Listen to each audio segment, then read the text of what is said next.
Buenas noches, mi nombre es Dana Belén y voy a dar mi exposición sobre la unidad 1, hoy el jueves 6 de noviembre a las 18:50. En la unidad 1 vamos a tratar el tema de teoría principales de enfoques psicológicos. El estructuralismo no es considerado el primer programa sistemático de la psicología como ciencia independiente. Fue fundado por Wilhelm Wundt en 1832 a 1920, quien estableció el primer laboratorio de psicología experimental en Leipzig, Alemania, en 1879. Aportes del estructuralismo. El primer laboratorio de psicología, la creación del laboratorio de Leipzig, representó un hito histórico al separar la psicología de la filosofía y convertirla en ciencia experimental. Fundamento de la psicología experimental. Introdujo procedimientos controlados sistemáticos para estudiar la mente humana. Críticas al estructuralismo. A pesar de su importancia histórica, el estructuralismo recibió críticas significativas. Subjetividad del método. Dependía de la capacidad de los sujetos para describir sus experiencias de manera precisa. Dificultad para replicar resultados. La falta de objetividad hacía que los hallazgos fueran difíciles de verificar para otros investigadores. Limitación de la comprensión de la conducta. Al enfocarse únicamente en los contenidos de la conciencia, el estructuralismo no abordaba el comportamiento adaptativo de las funciones de la mente. En conclusión, el estructuralismo fue fundamental para establecer la psicología como ciencia independiente. Funcionalismo. El funcionalismo surge como una respuesta crítica al estructuralismo, buscando comprender no solo los contenidos de la mente, sino las funciones adaptativas de los procesos mentales de la vida cotidiana. El funcionalismo se interesa por cómo la mente ayuda al individuo a adaptarse al entorno, a diferencia del estructuralismo, que analizaba los elementos de la conciencia. El funcionalismo se centra en los procesos mentales en acción, la percepción, el pensamiento, la memoria y las emociones. Aportes del funcionalismo. Fundamento de la psicología aplicada. Sus ideas impulsaron la psicología educativa, laboral, clínica y social, mostrando la utilidad de la ciencia psicológica más allá del laboratorio. Influencia en el conductalismo. Al enfocarse en la función de la conducta, sentó las bases para el estudio sistemático del comportamiento observable. El enfoque pragmático. Valora la utilidad de los procesos mentales en la adaptación del entorno, lo que amplió la perspectiva científica de la psicología. La psicología del acto. Esta de aquí surge como una reacción crítica al estructuralismo, cuestionando la noción de que la mente puede ser entendida únicamente a través de la descomposición de contenidos conscientes. Los portes de la psicología del acto. Revaloración de los actos mentales. La psicología no debe centrarse únicamente en los contenidos de la mente, sino en los procesos dinámicos de pensamiento, percepción y acción. Base para la psicología fenomenológica y moderna. La idea de intencionalidad influyó en la psicología contemporánea y en los filósofos como Edmund Husserl, estableciendo vínculos entre la psicología y la filosofía. Enfoques hacia la actividad consciente. Se destacan los actos de pensar, recordar, imaginar y juzgar como elementos fundamentales para comprender la mente. En conclusión, la psicología del acto representa un avance conceptual significativo al entrar la atención de los actos en la mente y su intencionalidad. Aunque no ofreció métodos experimentales rigurosos, sentó bases teóricas para el desarrollo de la psicología moderna. Enfoque histórico-cultural. El enfoque histórico-cultural fue desarrollado por Lev Vygotsky en 1896 a 1934, psicólogo ruso, y representa una perspectiva innovadora en la comprensión del desarrollo. Vygotsky planteó en el desarrollo de las funciones psicológicas superiores. Depende de la interacción social y de los contextos culturales. Portes del enfoque histórico-natural, cultural. Fundamenta la psicología educativa moderna, incluyendo métodos de enseñanzas centrados en la interacción y la colaboración. Introduce la noción de mediación cultural, explicando cómo el contexto social y los instrumentos culturales influyen en el pensamiento humano. Resalta la importancia de la interacción social como motor del aprendizaje y desarrollo cognitivo. El término conducta o comportamiento ha sido incorporado a la psicología desde otros campos del conocimiento. Fue ya anteriormente empleando que la química y lo sigue siendo aún para referir o dar en cuenta que la actividad de una sustancia, un cuerpo, un átomo, el término conducta aplicado a las manifestaciones del individuo. Tiene siempre la connotación de estar dejando de lado lo más central o principal del ser humano, los fenómenos propiamente físicos o mentales. En la historia del concepto de la conducta se habla que la psicología tiene importancia del artículo de Watson, publicado en 1913, que inicia la corriente o escuela llamada conductismo o behaviorismo, en el que sostiene que la psicología científica debe estudiar solo las manifestaciones externas, es decir, motoras, glandulares y verbales, aquellas que pueden ser sometidas a observación y riesgo riguroso. La conducta es funcional. Por funcional se entiende que toda conducta tiene una finalidad de resolver tensiones. La conducta no implica que siempre haya conflicto o ambivalencia. La conducta solo puede ser comprendida en función del campo o contexto de que ella ocurra. Todo organismo vivo tiende a preservar un estado de máxima integración o consistencia interna. El psicólogo y las escuelas de psicología. El psicólogo es un técnico que trabaja en un campo específico de la psicología, o mejor dicho, es el que trabaja sistemáticamente con la psicología, en cualquier campo de la actividad humana. El psicólogo es ejercer el oficio de la psicología.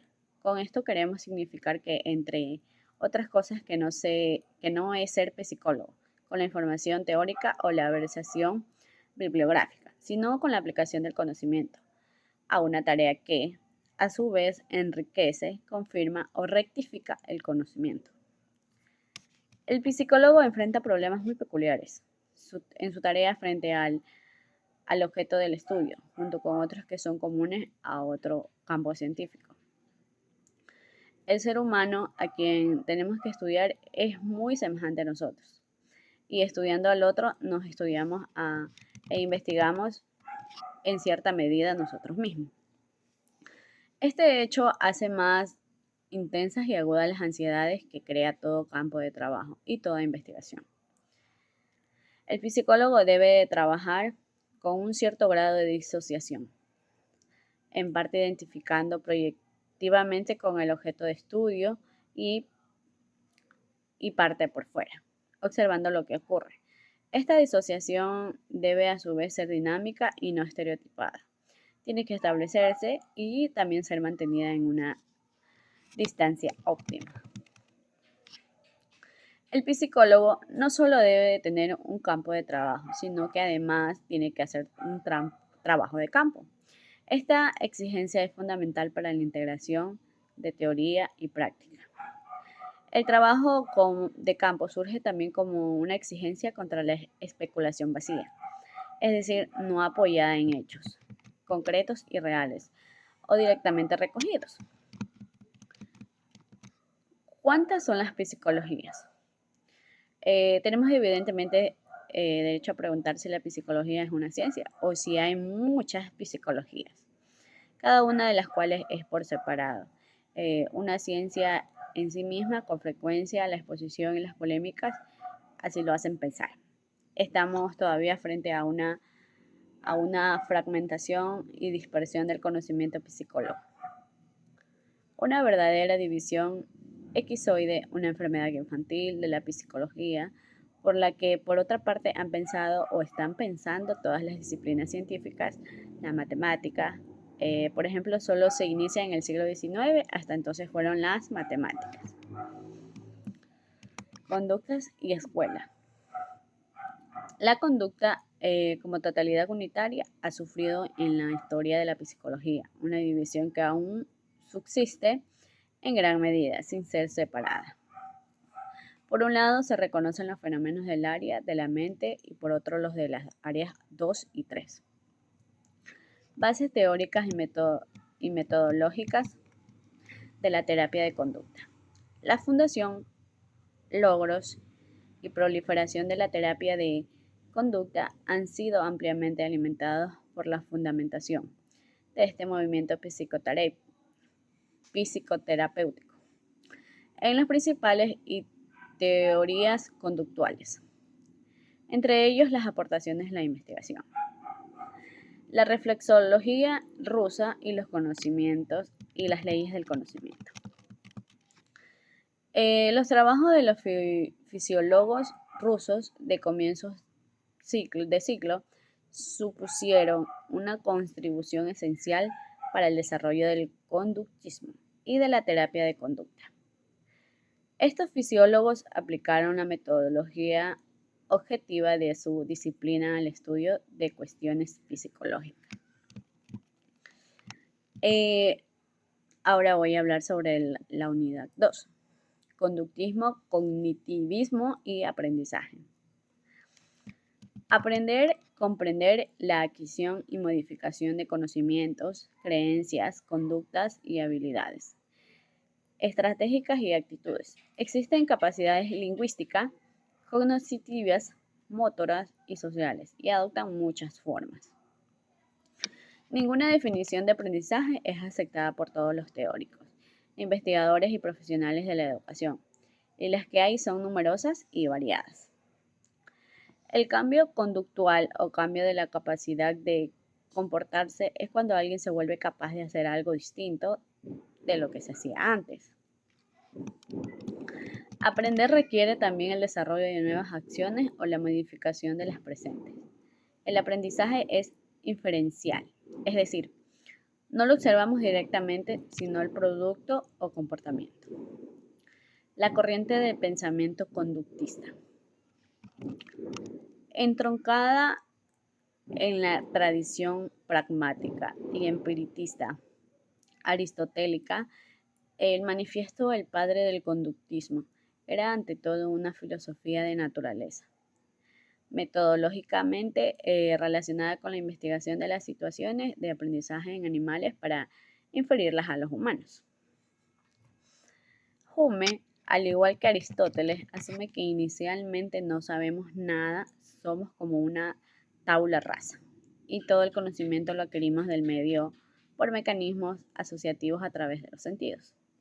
Según Hume, en 1977, el conocimiento humano está basado en impresiones e ideas.